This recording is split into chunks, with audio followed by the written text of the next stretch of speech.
Good morning, my precious brothers and sisters. For May 22nd, 2015, there is no doubt about it. We are living in the last moments, the last days. The end times are here. The prophecies are in full swing, and the prophecies must be fulfilled, and they will not stop. And we see the signs all around us. There are those on YouTube, right here on the YouTube channels, that are pumping and promoting the fear into the body of believers today because they know that you will buy into the fear.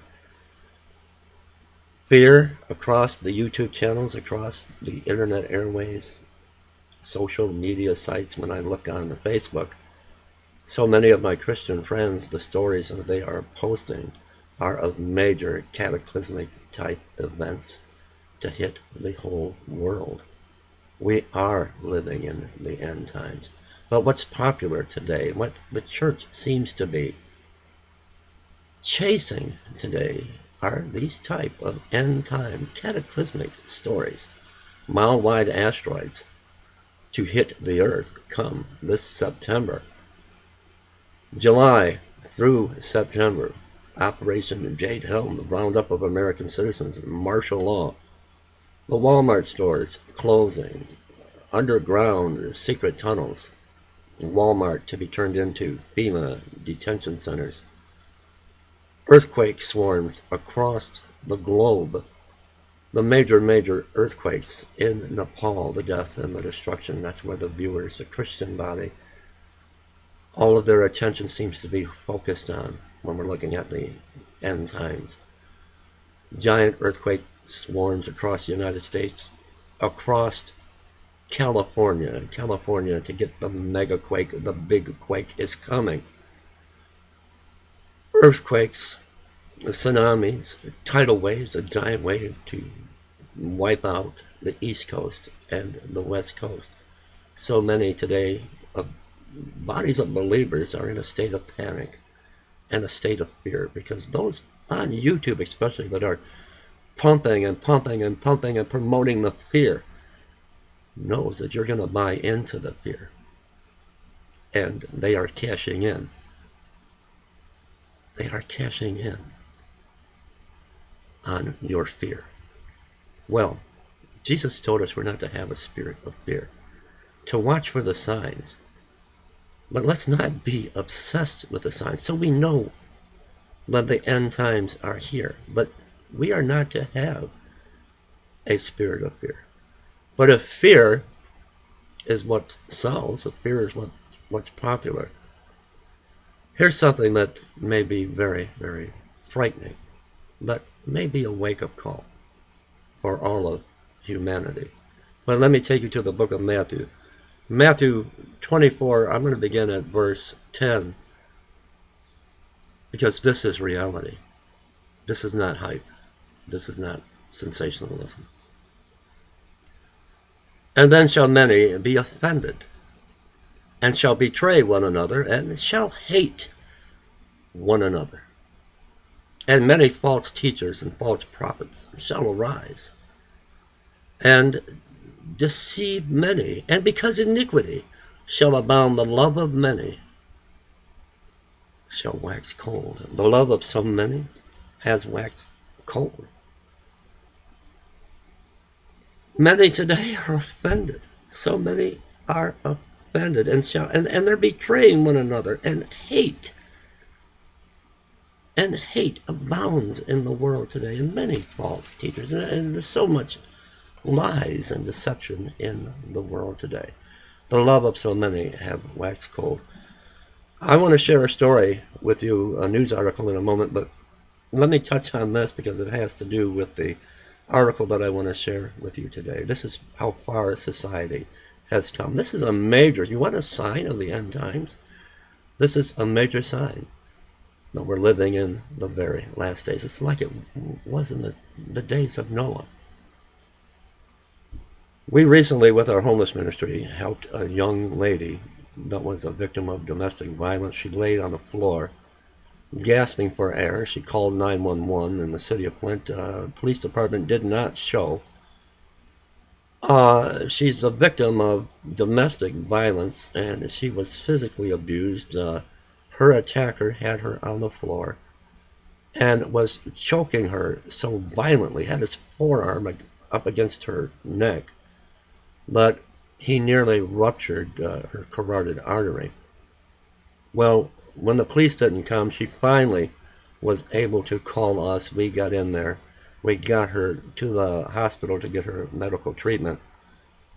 And my wife babysat her beautiful baby and sang songs to him as we waited while she was being treated. Well, she had prescriptions, so we went to a Rite Aid pharmacy in the city of Flint. I want to share it with you, all of this. I had been working the ministry all day and working, so I was tired. I probably wasn't dressed. You wouldn't know I was a pastor. Anyone in Rite Aid wouldn't know that I was a pastor, a minister of the gospel, because I didn't have on the trademark suit and tie. I didn't look like a posh businessman. I had a work shirt on and some dirty tennis shoes, and I was tired, and we sat there for, I can't tell you how many hours, and I had a cup of coffee. And I needed to use the restroom. We were getting her prescription filled. She was released, and she was shopping in the Rite Aid. I went in up near the pharmacy. I knew that the store closed, Rite Aid closed at 10 o'clock, and I knew the pharmacy was open until 9, and the restrooms were by the pharmacy. So it was about 20 minutes to 9, and I tried the door on the men's room, and it was locked. So I believed someone may have been in there. And I waited. And I looked over at the pharmacy, and the pharmacist, a big fellow, I'll come to find his name is Max Webster, and his assistant were there, and they seen that I was waiting, and I was kind of waiting patiently for, a good 8 minutes, and the person never came out of the restroom. So I approached the counter, and I said, I need to use the restroom. Do you know if there's somebody in there? And the pharmacist looked at the young man behind that is helping him, his assistant, and they kind of snickered and they laughed. And the young man, he had a long ponytail, said, well, we lock the bathrooms at night. We lock them at 5 minutes to 9. I said, it's not 5 minutes to 9 now. It was right around a little over 20 minutes to 9 when I tried the door, and the door was locked. He said, well, you know, we just don't let anyone in off the street to use our restroom. And I said, I'm not just anyone off the street. You're filling a prescription for a young lady that's been a victim of domestic violence. And then the pharmacist speaks up, the big guy. And he had a bald head, and he said, where is she? Where is she? Because we got to cash her out. Her prescription's ready. And the pharmacy's closing, and I called her up there. She had a cart, and I told her to get what you need, and we were going to make sure she had whatever items she needed, and we were going to pay that for her with our ministry. And she got up to the pharmacist, and I explained that I just had to use the restroom, and that the young man at the counter, his assistant, was kind of laughing and smirking and snickering. They thought that I was probably a derelict or a drug addict maybe, or a homeless person. And when I explained this to her, she said, this is a pastor, and he just needs to use the restroom. Well, that's our store policy. We don't change our policy. Because of the way I looked, they assumed that I was a homeless person. So I had this young lady that we helped, I don't want to say her name, I had her leave her cart. And she had quite a number of items. And I said, we're not going to shop here. But I contacted Rite Aid corporate headquarters. And they assured me that that is not their policy. So I'm thinking, yeah, song and dance, here we go. And when I explained what happened, that I am a minister, but it doesn't matter if I was a homeless person and I had some change, because there are so many homeless in Flint. So they just assumed, because this Rite Aid store was in the heart of Flint, Michigan, on Fenton Road and Atherton, by the way. But I was just a second-class citizen. I was one of the invisible people, and I was invisible to them, that I had to use the restroom.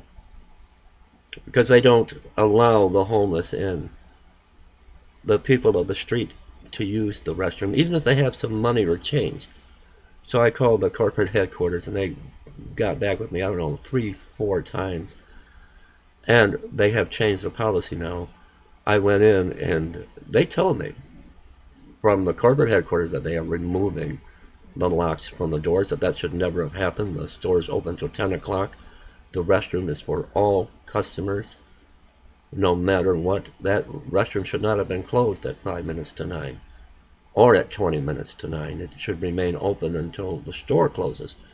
So now, because I spoke out in defense of the homeless, they've kept that, they've taken the locks off of the door. You can lock it in the inside, but the pharmacist, the manager, employees do not have a key to lock that restroom from the outside. That should frighten you, how far we've come, how far society has declined. We are living in the end days. Let me share this story now with all of you from McDonald's. We're living in the end times, and there's so many on YouTube that are just pumping the Christian community full of fear, hype, sensationalism, and pumping and promoting the fear. The fear mongers are out in force, having you in a state of panic, a state of fear over mile-wide asteroids and CMEs and solar eruptions and martial law and Operation Jade Helm, and so much going on in the world. A two-state solution in Palestine. The Antichrist is in the world today, when we are not to have a spirit of fear. But if you want to hear something that is very frightening that's taking place in society today, McDonald's. I'm not loving it. McDonald's new policy bans customers from buying food for homeless. A number of stories have recently come to light showing that McDonald's allegedly has a new policy which is preventing customers from buying food for homeless people. In the UK this month alone, there have been 2 separate incidents to make international headlines where homeless people were denied service at McDonald's. The first case involved a 27-year-old landscaper named Daniel Jackson, who was almost denied service at a McDonald's on Oxford Road in Manchester because he was wearing dirty clothes, and according to the staff, he looked homeless. Jackson had to explain to the staff that he was actually just coming from a hard day's work and was not homeless. I just clocked off work and I was absolutely ravenous. I'd not eaten since breakfast, so I thought I'd go to McDonald's for a quick meal. But when I got to the till, the cashier went to get the manager from the back. He then said he wasn't going to serve me because I looked homeless. I explained to him I had been at work all day, and he said they had a zero-tolerance policy on serving homeless people.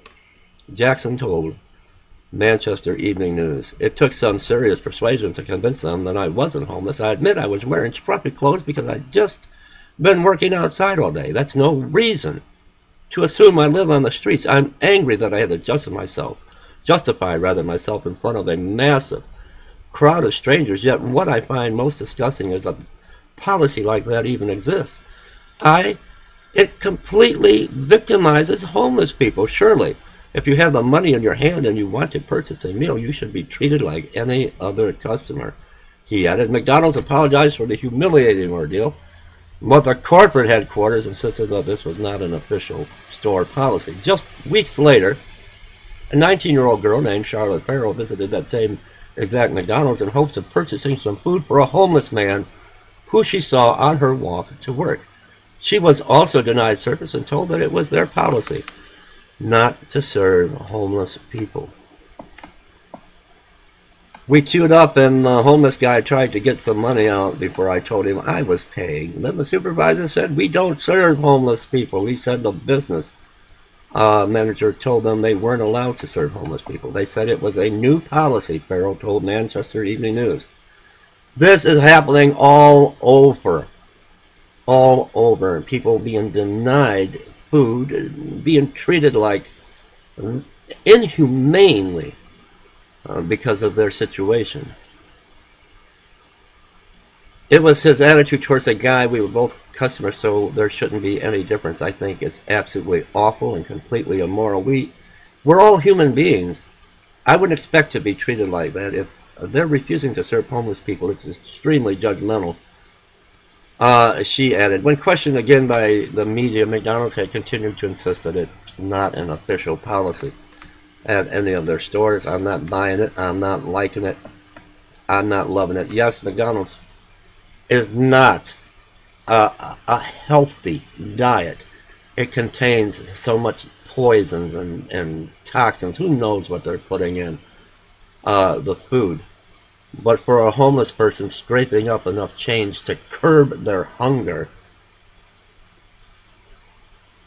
to get something off of a dollar menu, to be treated this way, so inhumanely. I wanted to share that with all of you. Be right back. And in closing, I want you to know that I love you all. I love you all so very much. I will be back later today. Ministry announcements again. We're having a very difficult time. I'm reaching out to you. I'm pouring my heart out to you. There have been no offerings again to the ministry. And believe me, we are in need. We are in need to provide the need to the inner cities, to the poor, to the downtrodden, to those that do not have a home and will not have 3 square meals in their stomach today. And children, the faces of homelessness, where their stomachs are hurting and pain, and they can't even concentrate in school because their stomach is just hungering for food. Jesus said, whatever you do for the least of these, the brethren, you have done for me. If you feel led to give to our ministry to the homeless, I'll put the link below. I'll be back. God bless.